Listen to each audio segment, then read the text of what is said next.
ನಮಸ್ಕಾರ ಸ್ನೇಹಿತರೆ, welcome to the ಹಳ್ಳಿ ಸ್ಪೆಷಲ್. ಯಾರೆಲ್ಲ ಫಸ್ಟ್ ಟೈಮ್ ಬಂದು ನನ್ನ ಚಾನಲ್ ನೋಡ್ತಾರೆ ದಯವಿಟ್ಟು ಸಬ್ಸ್ಕ್ರೈಬ್ ಮಾಡ್ಕೊಳ್ಳಿ. ಬನ್ನಿ, ನಾನಿವತ್ತು ಹಳ್ಳಿಯಲ್ಲಿ ಗಿಣ್ಣು ಯಾವ ರೀತಿ ಮಾಡೋದಂತ ತೋರಿಸ್ಕೊಡ್ತೀನಿ. ಇದು ಎಮ್ಮೆ ಹಾಲಿಂದ ಮಾಡ್ತಾ ಇರೋ ಗಿಣ್ಣು. ಕರು ಹಾಕಿ 4 ದಿನ ಆಗಿದೆ. ಅದು ಹಾಲಿರೋದ್ರಿಂದ ಗಿಣ್ಣು ಮಾಡ್ತಾಯಿದ್ದೀನಿ. ನೋಡಿ, ಈಗ ನಾನು ಏನೇನು ಹಾಕ್ತೀನಿ ಅಂತ ತೋರಿಸಿದ್ದೀನಿ. ಕಡಲೆ ಬೀಜ ಹುರಿದು ಸಿಪ್ಪೆ ತೆಗೆದು ಮಾಡ್ಕೊಂಡಿದ್ದೀನಿ. ಸ್ವಲ್ಪ ಕಡಲೆಪಪ್ಪು ಸಮಭಾಗ ಎಷ್ಟು ಕಡಲೆ ಬೀಜ ತಗೊಂಡಿದ್ದೀನೋ ಅಷ್ಟು ಕಡಲೆಪಪ್ಪು ತಗೊಂಡಿದ್ದೀನಿ, ಅಂದರೆ ಪುಟಾಣಿ ತಗೊಂಡಿದ್ದೀನಿ.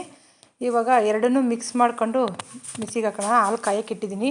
ಹಾಲು ನೋಡಿ, ನಾವು ಗಿಣ್ಣು ಚೆನ್ನಾಗಿ ಬರಬೇಕಂದ್ರೆ ಹಾಲು ನಾವು ಎಷ್ಟು ಚೆನ್ನಾಗಿ ಕಾಯಿಸ್ತಿರೋ ಅಷ್ಟು ಚೆನ್ನಾಗಿ ಗಿಣ್ಣು ಬರುತ್ತೆ. ನೋಡಿ, ಬೆಲ್ಲ ಸ್ವಲ್ಪ ಇತ್ತು, ಅದನ್ನು ಕರಗಿಸ್ತಾ ಇದ್ದೀನಿ. ಕರಗಿಸ್ಬಿಟ್ಟು ಶೋಧಿಸಿ ಹಾಕೋಣಂತ.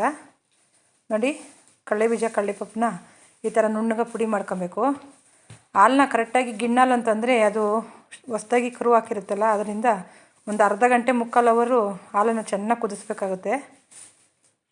ಇವಾಗಿರೋ ಕಡಲೆ ಬೀಜ ಕಡಲೆಪಪ್ಪನ್ನ ಸಮಭಾಗವಾಗಿ ನಾವು ಮಿಕ್ಸಿಗೆ ಹಾಕೋಬೇಕು. ಯಾಕಂದರೆ ಕಡಲೆ ಬೀಜ ಬರೀ ಕಡಲೆ ಬೀಜನೇ ಹಾಕಿದ್ರೆ ಅದು ಎಣ್ಣೆ ಇರೋದ್ರಿಂದ ಪುಡಿ ಆಗೋಲ್ಲ ಸರಿಯಾಗಿ. ಅದರಿಂದ ಎರಡು ಮಿಕ್ಸ್ ಹಾಕೋಬೇಕು. ನೋಡಿ, ಇಲ್ಲಿ ನಾನು ಒಂದು 5ರಿಂದ 6 ಸ್ಪೂನ್ ಅಷ್ಟು ಎಳ್ಳನ್ನು ಹಾಕ್ತಾಯಿದ್ದೀನಿ. ಹಾಲೊಂದು ಕರೆಕ್ಟಾಗಿ 4 ಲೀಟ್ರ್ ಹಾಲಿದೆ.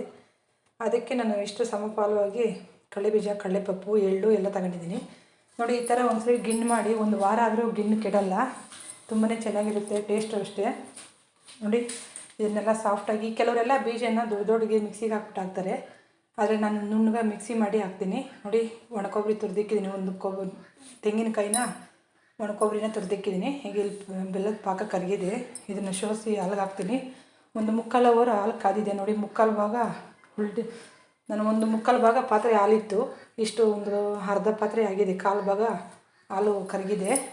ಅಷ್ಟು ಕಾಯಿಸಿದ್ದೀನಿ ಚೆನ್ನಾಗಿ. ನಾವು ಹಾಲು ಯಾವ ರೀತಿ ಕಾಯಿಸ್ತೀರೋ ಅದೇ ರೀತಿಯೇ ಗಿಣ್ಣು ಅಷ್ಟೇ ಚೆನ್ನಾಗಿ ಬರ್ತದೆ. ಈಗ ಬೆಲ್ಲ ಹಾಕಿ ಬೆಲ್ಲದ ಪಾಕನ ಶೋಧಿಸ್ಬಿಟ್ಟರೆ ಗಟ್ಟನ ಸ್ವಲ್ಪ ಹಾಲನ್ನ ಈ ಥರ ಕೈ ಆಡಿಸ್ತಾ ಇರಬೇಕು. ಯಾಕಂದರೆ ನಾವು ದಿಂಡಿರುತ್ತಲ್ಲ, ದಿಂಡೆಲ್ಲ ತಳ ಕಚ್ಚುತ್ತೆ. ಅದರಿಂದ ಅವಾಗ ಈ ಥರ ಕೈ ಆಡಿಸ್ಬೇಕಾಗುತ್ತೆ. ನೋಡಿ, ಈಗ ಕೊಬ್ಬರಿನ ಹಾಕ್ತಾಯಿದ್ದೀನಿ. ಬೆಲ್ಲ ಹಾಕಿದ್ದಾಯಿತು, ಬೆಲ್ಲ ಎಲ್ಲ ಕರಗೈತೆ. ಈಗ ಕೊಬ್ಬರಿನ ಹಾಕ್ತಾಯಿದ್ದೀನಿ. ಕೊಬ್ಬರಿ ಹಾಕ್ಬಿಟ್ಟು ನಂತರ ಇದಕ್ಕೆ 1 ಬೌಲಾಗಷ್ಟು ಅವಲಕ್ಕಿನ ಹಾಕಿದ್ದೀನಿ. 4 ಸೇರಿಗೆ ಅದಕ್ಕೆ 1 ಮುಕ್ಕಾಲು kgಷ್ಟು ಅವಲಕ್ಕಿನ ಹಾಕ್ಬೇಕಾಗ್ತೈತೆ. ಚೆನ್ನಾಗಿ ಮಿಕ್ಸ್ ಮಾಡೋಣ. ನೀವೇನಾದರೂ ಈ ಥರ ಒಂದ್ಸರಿ ಟ್ರೈ ಮಾಡಿದ್ರೆ ಗಿಣ್ಣು ಯಾವಾಗಲೂ ಇಷ್ಟಪಟ್ಟು ತಿಂತೀರ. ಮನೆಯವರು ಅಷ್ಟೇ ತುಂಬ ಇಷ್ಟಪಟ್ಟು ತಿಂತಾರೆ. 1 ವಾರ ಆದ್ರೂ ಗಿಣ್ಣು ಕೆಡಲ್ಲ. ಒಂದು 9ರಿಂದ 10 ಏಲಕ್ಕಿನ ಪುಡಿ ಮಾಡಿ ಹಾಕ್ತಾಯಿದ್ದೀನಿ. ಹಾಲು ಸ್ವಲ್ಪ ಜಾಸ್ತಿ ಇರೋದ್ರಿಂದ ಸ್ವಲ್ಪ ಎಲ್ಲ ಕ್ವಾಂಟಿಟಿನೂ ಜಾಸ್ತಿ ಹಾಕ್ಕೊತಿದ್ದೀನಿ. ನಿಮ್ಮ ಮನೇಲಿ ಎಷ್ಟು ಮಾಡ್ತಿರೋ ಹಾಲು ಇರುತ್ತೋ ಅಷ್ಟು ನೋಡಿಕೊಂಡು ಮಾಡಿ ಹಾಕ್ಕೊಳ್ಳಿ.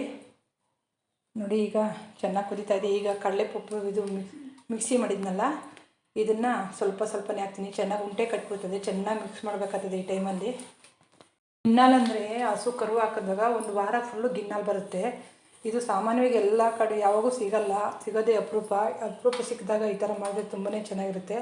ನೋಡಿ, ಅವಲಕ್ಕಿ ಎಲ್ಲ ಚೆನ್ನಾಗಿ ಬೆಂದಿದೆ. ಅದಕ್ಕೆ ಇರಬೇಕು ಕರೆಕ್ಟಾಗಿ.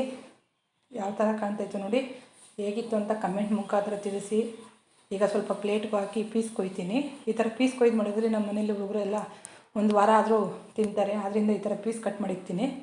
ಸ್ವಲ್ಪ ತುಪ್ಪ ಹಾಕಿ ಇದಕ್ಕೆ ಸ್ವಲ್ಪ ಗಿಣ್ಣನ್ನು ಹಾಕ್ಬಿಟ್ಟು ಸ್ವಲ್ಪ ಪ್ಲೇಟ್ ಮೇಲೆ ಎಳಿತೀನಿ. ಹೇಗಿತ್ತು ಅಂತ ಕಮೆಂಟ್ ಮುಖಾಂತರ ತಿಳಿಸಿ ಫ್ರೆಂಡ್ಸ್. ಇಷ್ಟವಾದರೆ ಶೇರ್ ಮಾಡಿ, ಲೈಕ್ ಮಾಡಿ. ವಿಡಿಯೋನ ಸ್ಕಿಪ್ ಮಾಡದೆ ನೋಡಿದ್ದಕ್ಕೆ ಧನ್ಯವಾದಗಳು. ಇಷ್ಟೊತ್ತು ನನ್ನ ವಿಡಿಯೋನ ನೋಡಿದ್ರಿ. ಹಳ್ಳಿ ಸ್ಪೆಷಲಲ್ಲಿ ಮಾಡುವಂಥ ಒಂದು ದೊಡ್ಡ ಸ್ಪೆಷಲ್ಲೇ ಅನ್ಬೋದು ಇದು. ಗಿಣ್ಣು ಮಾಡೋದು ತುಂಬಾ ಚೆನ್ನಾಗಿರುತ್ತೆ. ಒಂದು ಸರಿ ಮಾಡಿ ನೋಡಿ ಮನೆಯಲ್ಲಿ. ಅಕಸ್ಮಾತ್ ನೀವೇನಾದರೂ ಗಿಣ್ಣು ಈ ಥರ ಹಾಲು ಸಿಗಲ್ಲ ಅಂದರೆ ಪರವಾಗಿಲ್ಲ, ಮಾಮೂಲಿ ಹಾಲಲ್ಲಿ ಬೇಕಾದರೆ ಮಾಡ್ಬೋದು. ಇದೇ ಥರನೇ ಇರುತ್ತೆ, ತುಂಬ ಚೆನ್ನಾಗೂ ಇರುತ್ತೆ. ಒಂದು ಸರಿ ಟ್ರೈ ಮಾಡಿ ನೋಡಿ. ಯಾವ ಥರ ಇತ್ತಂತ ಕಮೆಂಟ್ ಮಾಡೋದನ್ನು ಮಾತ್ರ ಮರಿಬೇಡಿ. ಥ್ಯಾಂಕ್ ಯು ಸೋ ಮಚ್ ನನ್ನ ವೀಡಿಯೋ ನೋಡಿದ್ದಕ್ಕೆ. ನೋಡಿ, ಈ ಥರ ಪ್ಲೇಟ್ಗೆ ಹಾಕ್ಬಿಟ್ಟು ಕ್ಲೀನಾಗಿ ಎಳಿಬೇಕಾಗುತ್ತೆ. ಪೀಸ್ ಕೊಯ್ಬೇಕಾದ್ರೆ ಕಟ್ಬಿಟ್ಟು ಇದ್ರ ಮೇಲೆ ಪೀಸ್ ಕಟ್ ಮಾಡಿಬಿಟ್ಟು ಇದನ್ನು ಒಂದು ಅರ್ಧ ಗಂಟೆ ಮುಕ್ಕಾಲು ಗಂಟೆ ಟೈಮು ಆರಕ್ಕೆ ಬಿಟ್ಬಿಡೋಣ. ಆವಾಗ ಪೀಸು ಕ್ಲೀನಾಗಿ ಬರ್ತೈತೆ. ನೋಡಿ, ನಮ್ಮಮ್ಮ ಅಜ್ಜಿ ಎಲ್ಲ ಇದೇ ಥರನೇ ನಮಗೆ ಗಿಣ್ಣು ಮಾಡಿಕೊಡ್ತಾಯಿದ್ದು.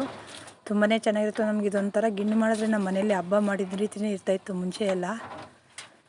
ಆದ್ದರಿಂದ ಒಂದು ಸರಿ ಈ ಥರ ಟ್ರೈ ಮಾಡಿ ನೋಡಿ. ನೀವೇ ಇಷ್ಟಪಟ್ಟು, ಮಕ್ಕಳು ಅಷ್ಟೇ ತುಂಬ ಇಷ್ಟಪಡ್ತಾರೆ ಈ ಥರ ಗಿಣ್ಣು. ಇದು ಆರೋಗ್ಯಕ್ಕೆ ಒಳ್ಳೆಯದು ಕೂಡ ಗಿಣ್ಣು. ಆದ್ದರಿಂದ ಒಂದು ಸರಿ ಟ್ರೈ ಮಾಡಿ ಮನೇಲಿ ಹೇಗಿತ್ತಂತ ಕಮೆಂಟ್ ಮಾಡಿ.